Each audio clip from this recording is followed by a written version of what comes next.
12.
היי, בדיקה 1, 2, 3, צ'ק, צ'ק, צ'ק. היי, בדיקה 1, 2, 3. היי.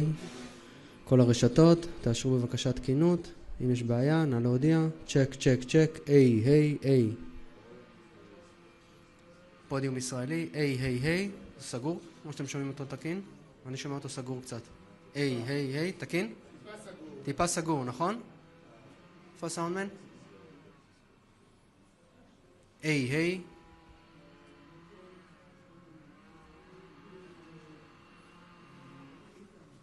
שומעים את הגנן. כן. כן, הגנן ממש. בטיפול. צ'ק. היי.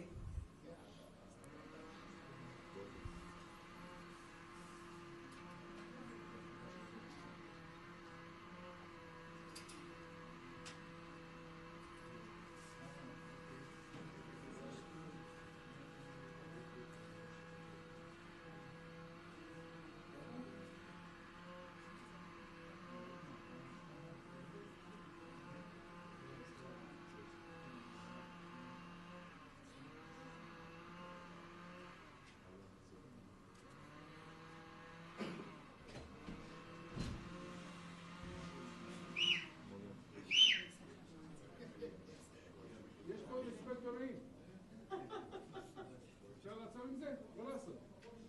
תודה. הצחקת אותה היום? שידע שהוא צריך לעצור לפחות לשעה, שלא תראה עוד 10 דקות.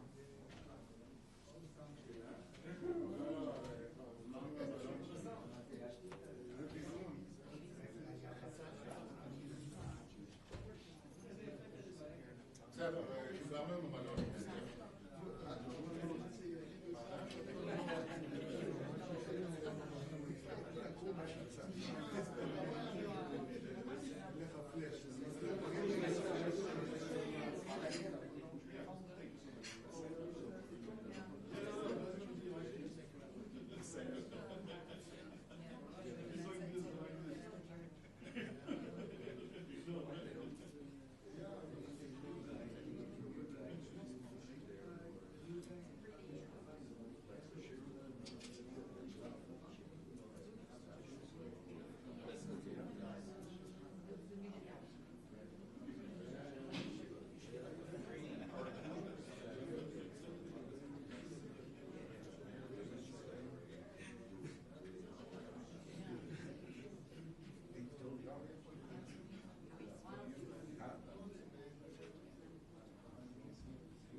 Good morning. We'll start shortly.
morning, everyone. Thank you for joining us. We start with statements by Foreign Minister Gideon and High Representative Kallas, and then we'll open it for questions. Please. EU High Rep for Foreign Affairs Saar Kallas, welcome to Jerusalem, DC, David's capital. I appreciate your visit and we appreciate your friendship. Last month you hosted me in Brussels and we renewed the important EU-Israel Association Council meeting. It was a chance to conduct a constructive and open dialogue. The European Union is Israel's largest trading partner and an important ally. We share a common history, partly painful, shared values, shared challenges, and shared interests. Sometimes there are also differences of opinion. That is okay. Israel is a strategic asset to Europe. We are now fighting the war of the free world. Iran, Houthis, Hamas, and Hezbollah attack us because we are nearby. But make no mistake, the war is against Western civilization, against its values and its ways of life. It is only natural for us to expect more support from Europe. We saw this morning the barbaric terror attack near Yokneam, which cost the life of a 75-year-old man. This is a result of the ongoing incitement in the Palestinian Authority. In our dangerous region, stability and de-radicalization cannot be attained through weakness. Only after ISIS was defeated on the battlefield did it stop drawing young Europeans to its ranks. It is not true that radical ideologies cannot be defeated. If terror and extremism are eradicated in the Middle East, it will make Europe safer. And if not, the opposite will be the case. For a week now, Israel has been operating against the Hamas terrorist state in Gaza. Israel agreed to U.S. Special Envoy Steve Witkoff's proposals to extend the temporary ceasefire. But Hamas twice rejected them. They are still holding in cruel captivity 59 of our citizens as hostages. They left us no choice. The war can end tomorrow with releasing our hostages, the demilitarization of Gaza, and the withdrawal of the armed Hamas and Islamic Jihad forces from there. War is not an ideology. We would be happy, and we will be happy, to achieve our aims by diplomatic means. But if that is not possible, we have no choice but continuing our military efforts. Not achieving our war goals would have terrible consequences for Israel, for our security, and for the whole region. Israel is acting in accordance with international law. Article 70 of the first additional protocol of Geneva Convention requires aid when the civilian population is not adequately supplied. During the 42 days ceasefire, Israel allowed 25,000 aid trucks to enter Gaza. According to Article 23 of the Fourth Geneva Convention, a side is not obliged to allow in aid if it is likely to assist the military or economic efforts of the enemy. Hamas used the goods to finance its activities, to restore its military capabilities, and to recruit new young terrorists. And as President Biden said on October 18, 2023, if Hamas diverts or steals the assistance, it will stop international community from being able to provide aid. It must be stated clearly, no country is obliged to facilitate a war against itself. Israel must not be held to a different standard. High Rep, Israel and EU share many challenges, along with our American friends. We must unite against the axis of evil of Iran, the Houthis, Hamas, and Hezbollah. I believe that what we began in Brussels can turn our challenges into opportunities. It can bring more stability and prosperity to Israel, to Europe, and to the free world. Thank you. Foreign Minister, High Representative, please. Thank you. Foreign Minister Saar, dear Gideon, it is important to be in Israel today, although I wish it would be under different circumstances. Let me start by condemning yesterday's attacks on rabbi in France. There is no place for anti-Semitism in Europe. We met exactly one month ago after the EU-Israel Association Council in Brussels, and it is clear that we are very good partners. Israel is a very relevant trade and investment partner for the European Union and also a major player in growing tech sector. Unfortunately, my visit comes at a difficult time. The breakdown of ceasefire has caused appalling loss of life. This morning, I also met the families of the hostages, and always, listening to the stories is very, very hard. I again condemn strongly Hamas violence. It is never easy to meet the families who have lost their loved ones or to not know the fate of their loved ones for so many weeks in captivity.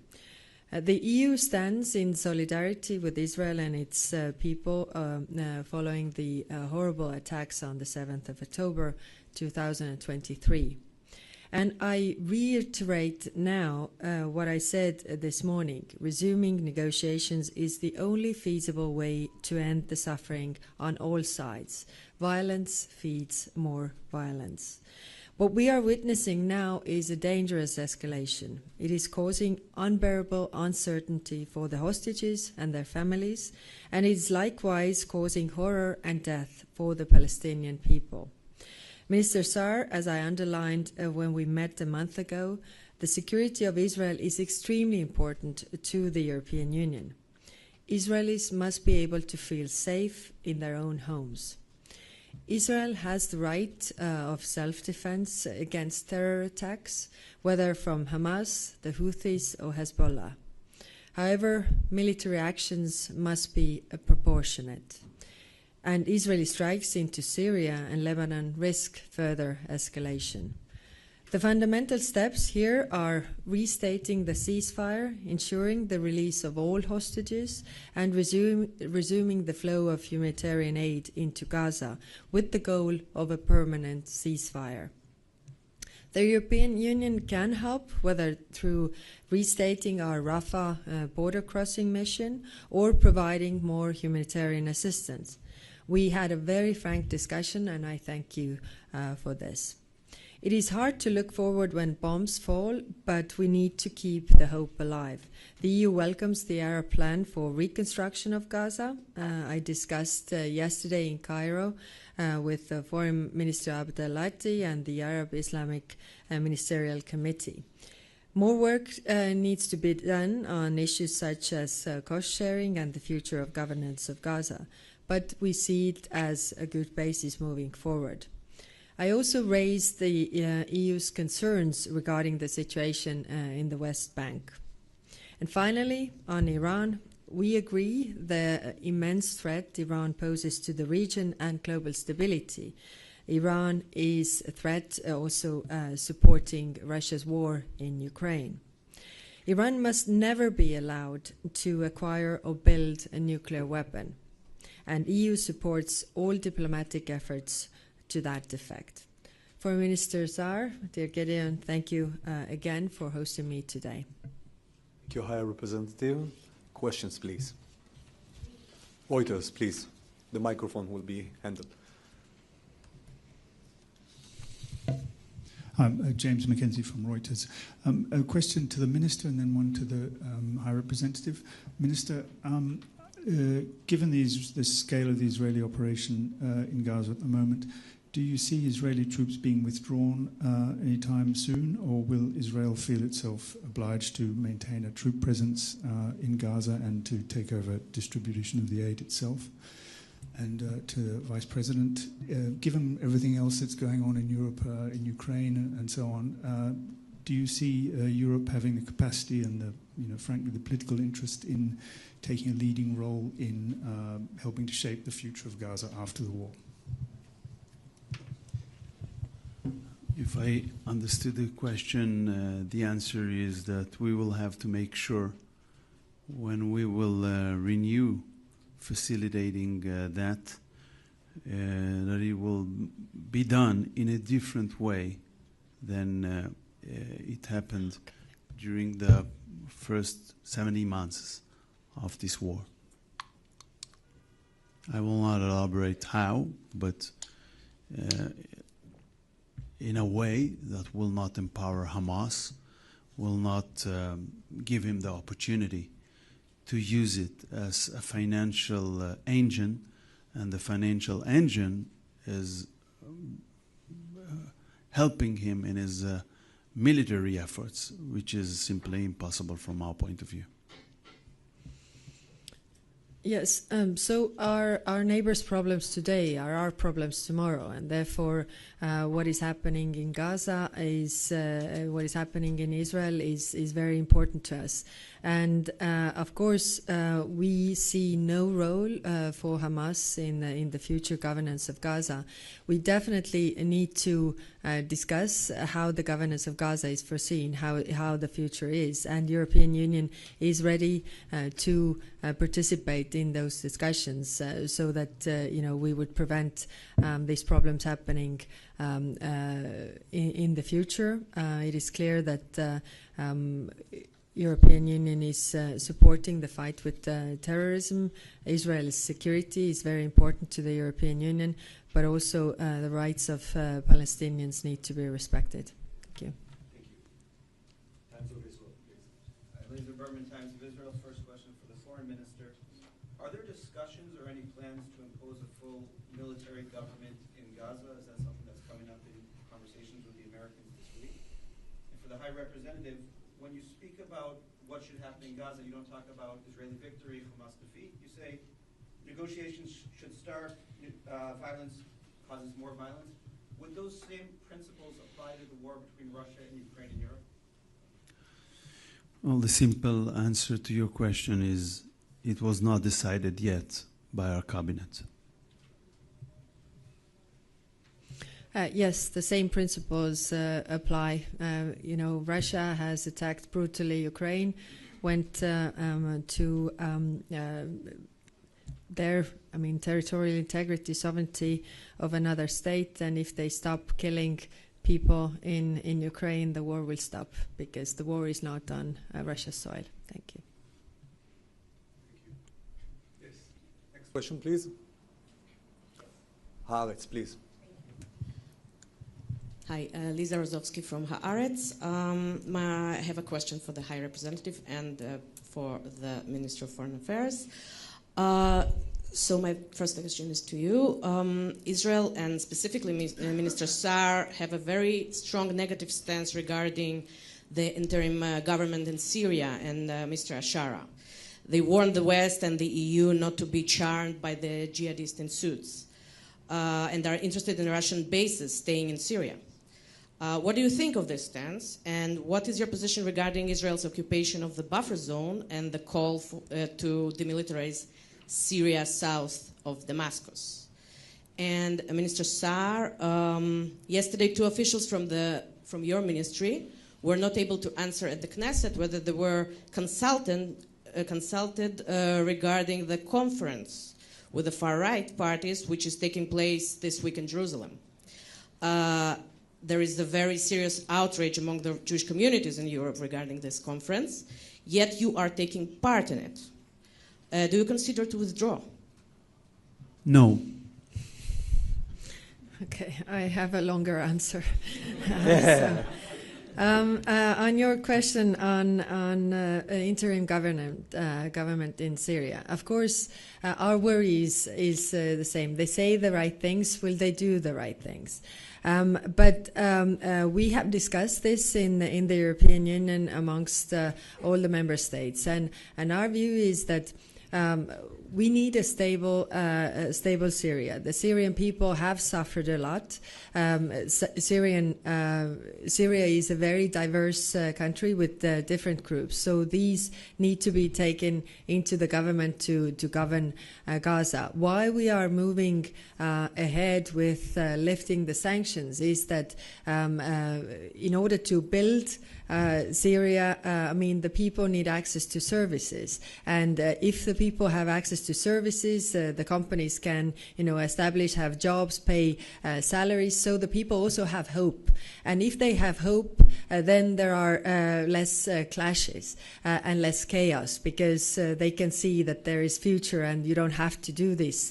And that is our approach right now. Yes, we are looking at this, step for step approach. We want to see, and we have the pressure on them to make also the right things, not only to say the right things.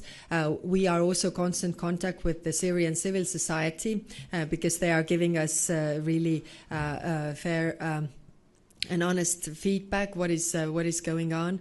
So I think have this small opportunity window to get this on the right track, but we need to use it because we don't really have other options. Thank you. What Israel is doing in this regard, did you discuss it? Do you think do you have a position about it? Yes, of course, we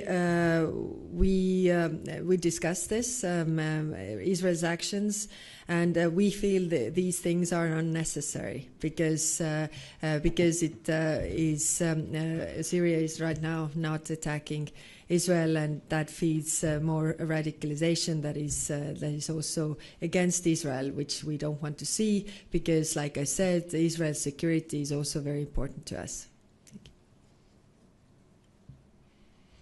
Yes, please, over there. Yes. Hi, Marissa Newman from Bloomberg. Question for the minister. How concerned is Israel about the Turkish military presence in Syria? And is there any expectation of a future military confrontation between Israel and Turkey on Syrian soil? With regard to the first question, we would like to see the same worries in the international community, at least with the same standards with regard to Turkish presence in Syria. With regard to the second question, we don't want confrontation with the Turks in Syria or anywhere else. Thank you. This press conference is now over. Thank you very much.